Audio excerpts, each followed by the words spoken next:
Hey everybody, wake up. This is Wake Up with Mark Joyner, episode number 90, take 2. We started a minute ago without any sound, but we're back. This is the 30-day morning person challenge, day 3, and today I will teach you how to make your own legal drugs.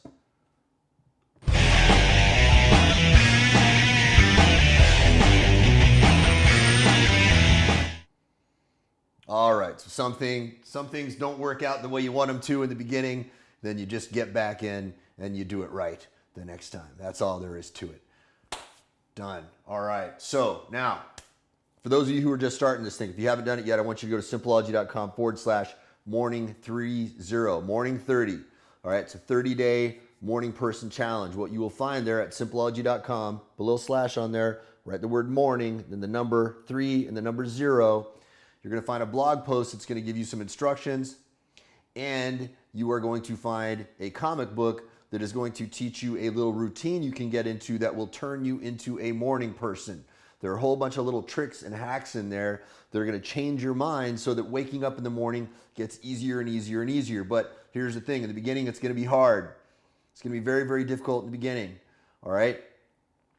So you have to push through that difficulty period in the beginning. And I'm about to teach you a little technique that's going to make pushing through that early morning period a little bit easier. Okay? Now, I want you guys to observe a phenomenon. If you go to a movie and you watch a movie, have you ever been emotionally moved? Now, some of you men are going to say, I don't cry at movies. Bullshit. Liar. You know you have. I've done it. I'm not ashamed to say I have been emotionally moved by movies, by music, by observing things happening around me. I embrace that. That's okay. I don't wallow in it, but I embrace it. It is part of life. It's natural. It's good for you sometimes, as long as it doesn't become some kind of namby-pamby, weak thing that you do all the time. Nobody wants to be around that. Nobody wants to see you crying and weepy all the time. But from time to time, it's all right. It's all right. I give you permission. Okay, now, that's not my point. My point here is to observe the phenomenon. Some external stimulus created a hormonal, emotional cocktail inside your body that caused the tears to come down your face. This is not an exclusive phenomenon. It does not only happen just when you are watching movies. It happens all the time around you in different ways. Have people ever said things to you that have pissed you off? Have you ever felt that flush in your face? Do you know what that anger feels like? Do you know what joy feels like? Do you know what sexual gratification feels like? Do you know what any of these things feel like? Of course you do. These are common human phenomena. We experience them all the time. What that means is that things are causing us to experience drug-like effects. But here's what's really, really cool. We can hack into this. We can control this ourselves. So when you wake up in the morning and you feel tired and miserable, guess what? There are things you can do to make yourself not feel tired and miserable. Think about that. Okay? Any emotional state that you need to feel, you can cause yourself to feel by changing the way you use your body, by changing the way you use your emotions, by changing the way you use your tonality. In Simpleology, we have this little model we call the TAFT loop. TAFT, thinking, acting, feeling, and talking. These are the primary ways that you affect your emotions.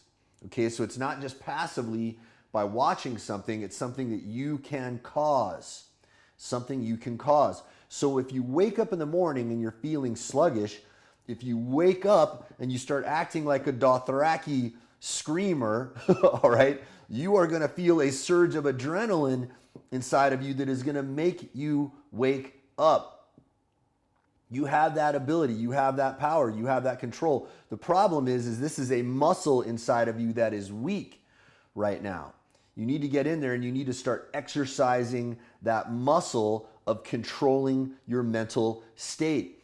Now, guys, this is going to do a lot more for you than just being able to wake up early.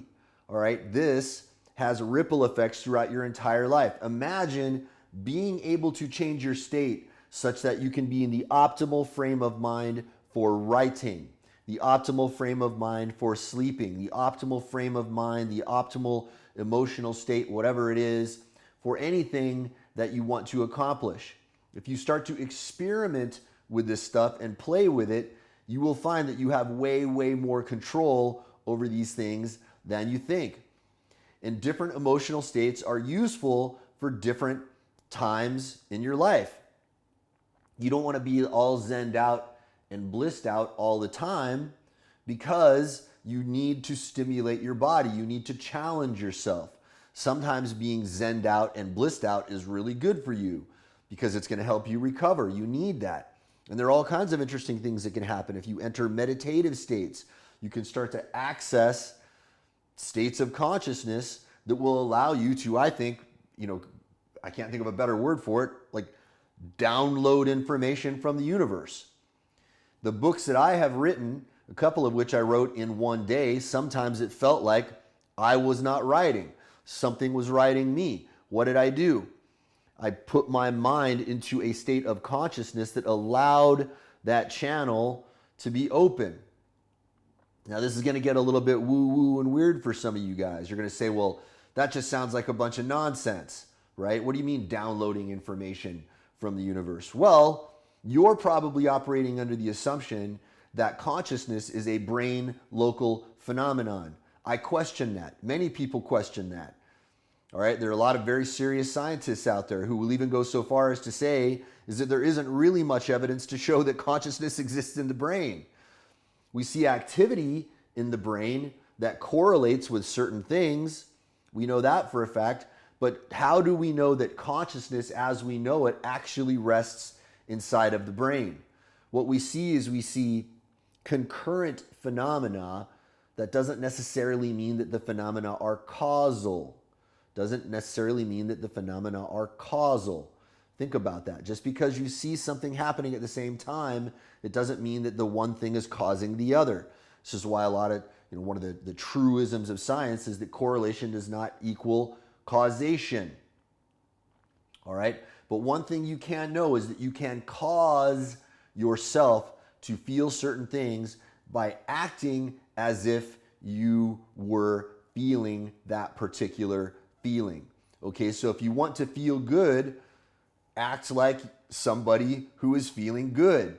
If you want to feel aggressive, which sometimes is a very useful thing, when Thomas and Engberts and I are out there jacking steel, pushing hard through our workouts, we do things to get our mind in that state where we can be aggressive, or we can channel that aggression into the workouts. And that means we're going to be able to work out harder than we would have been able to without channeling that energy.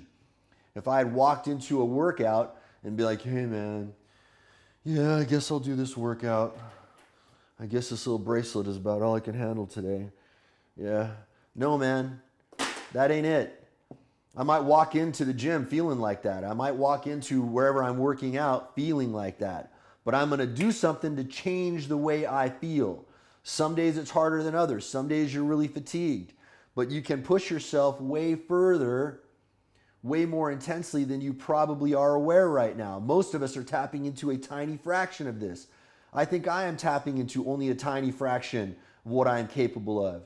I am constantly pushing myself to see how far I can take it. Some days are better than others. Some days I fall off the wagon and I see myself getting slothful. I catch that.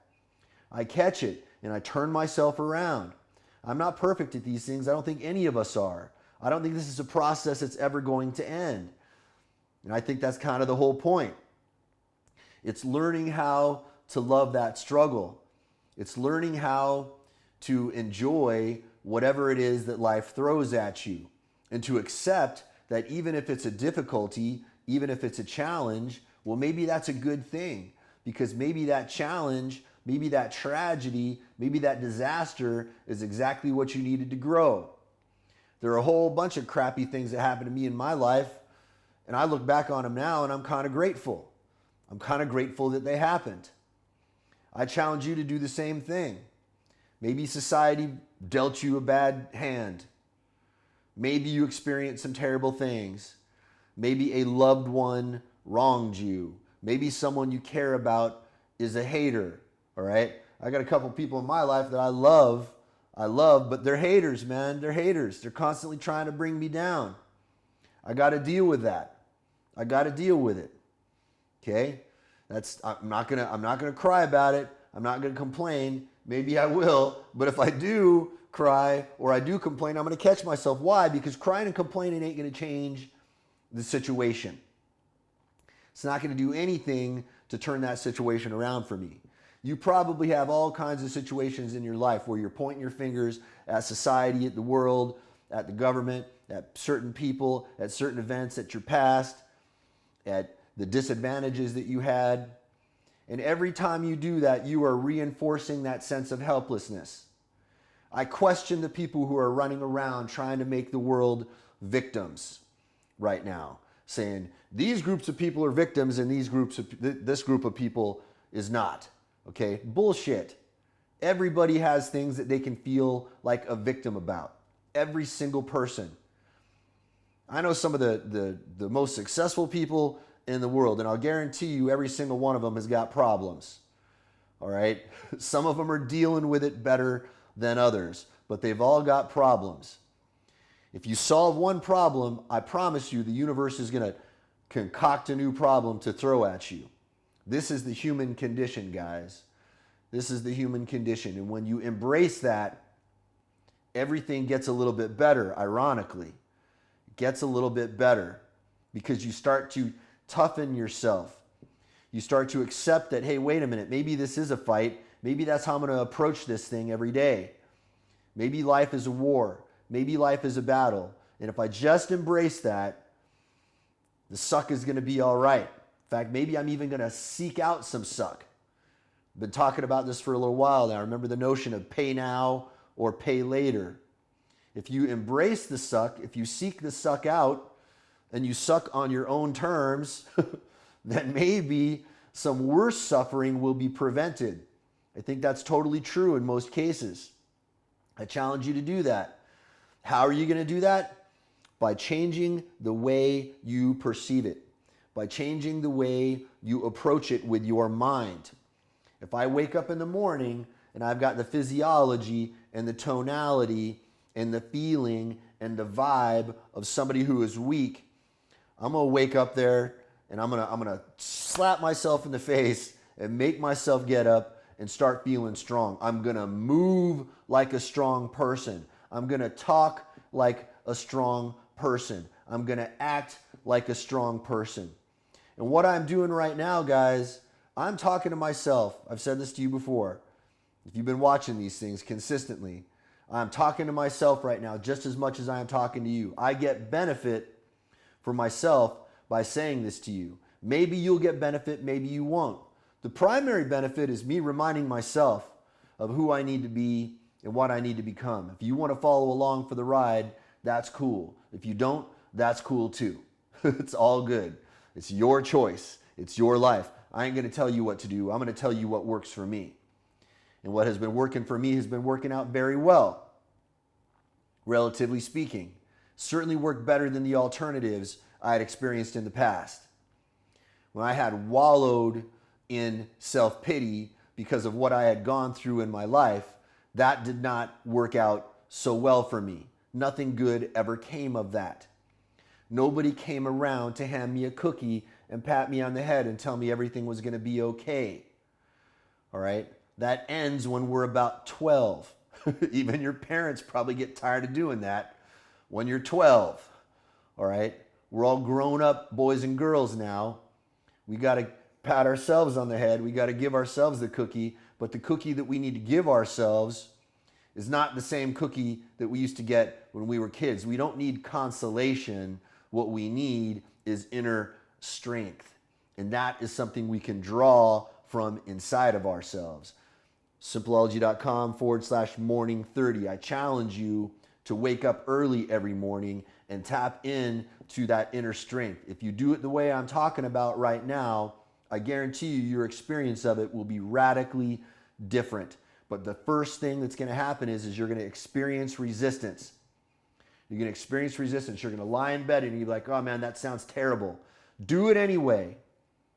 Do it anyway. Get up and do it. Start moving around like you're strong. Start acting like you're strong. Start talking to yourself like you're strong. Now you're going to think people are going to judge you. Maybe there are people in your house who are going to say things about it. There probably are. Screw them. All right?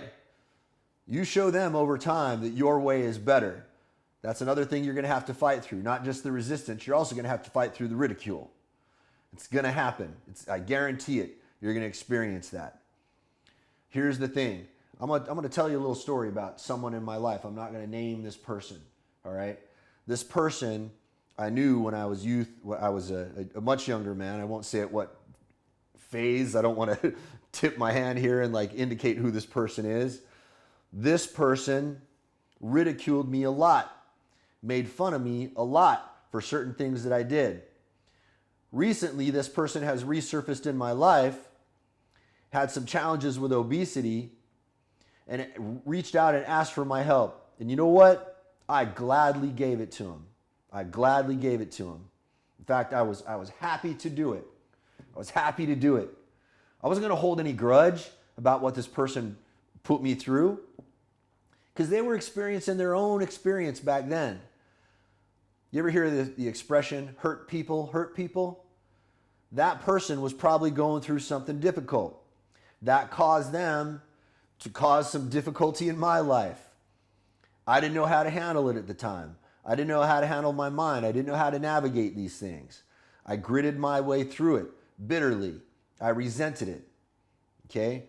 But there's a certain amount of justice in this.